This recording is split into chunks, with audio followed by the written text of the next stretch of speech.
fast you can handle the mathematics. Forget all these things. Just you know this is true, yes or no. S plus T minus D equal to I. This is true. Yes or no? True. You know if tax goes up, Y will fall. Disposable income fall, consumption fall, Y will fall. Now look at it. S plus T minus D. This is your national savings.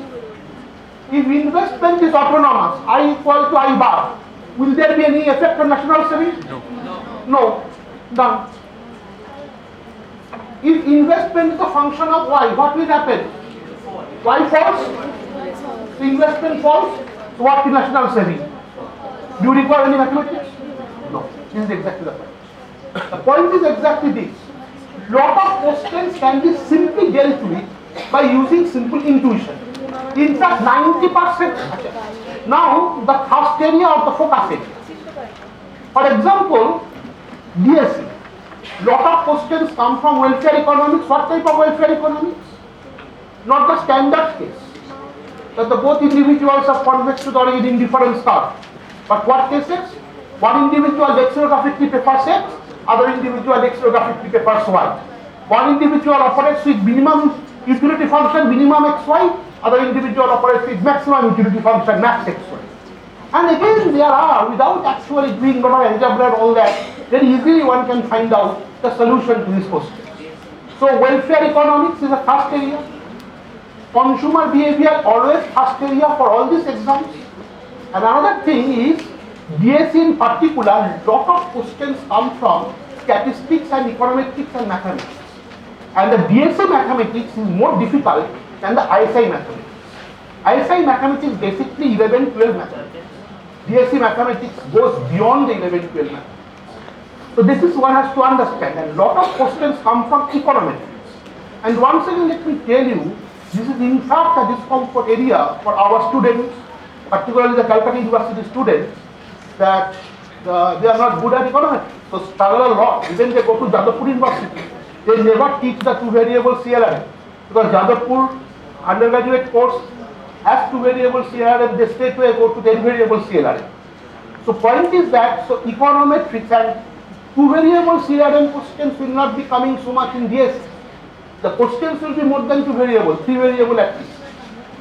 So these are more or less the, I cannot say there is a uniform pattern always. I can only find out over, based on my own reading of the question papers for the last 14 years, 2004 to 2019, 14-15 years, and the first area is welfare economy, consumer behavior, as well as the liquidity of market. And in macro, invariably solo model, solo with lot of extensions, not just a simple solo model. Solo model with lot of extensions, number one, and solo model not in continuous time. Our students are used to solo model in continuous time, solo model in discrete time. What about ISI type of questions? ISI type of questions are mathematics part I am not commenting on. Economics part is like this. That first of all, again welfare economics 2-3 questions, solo 2-3 questions, open economy, macroeconomics. That is the so-called Mundell-Fleming type of models. So Mundell-Fleming model I think you have not yet learned. It is by Prince Statistics Board, that is the Mundell-Fleming model not yet taught. Yeah. So Mundell-Fleming model not yet taught. So why I am talking about these universities? Now see, we all know Indian economy is not doing well.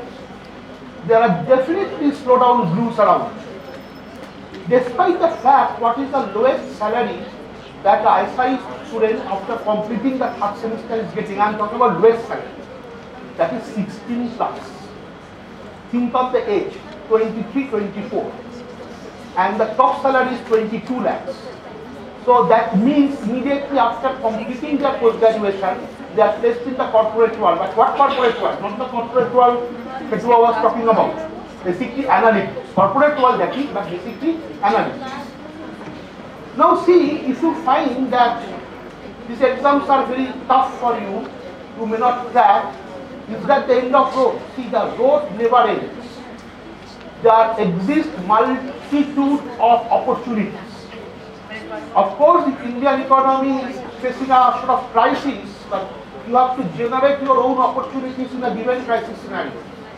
For example, there are standard universities like, for example, the Jadavpur, Calcutta University, St. Xavier's University, which is a private university, St. Xavier's College is opening postgraduate this year. So I think these are the standard universities with their own brand name, and they are internationally acclaimed also.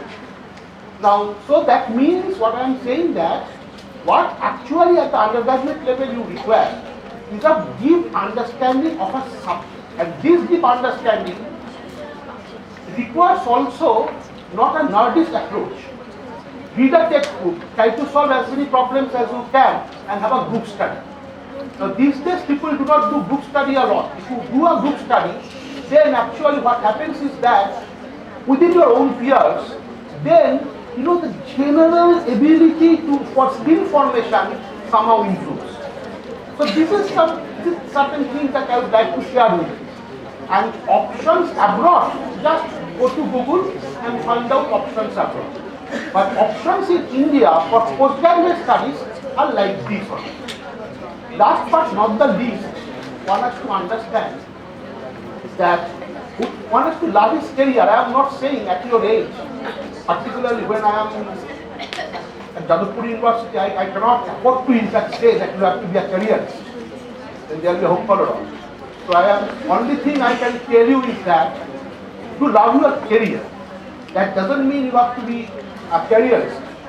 But unless and until you love your own career, you will not value the importance of your career.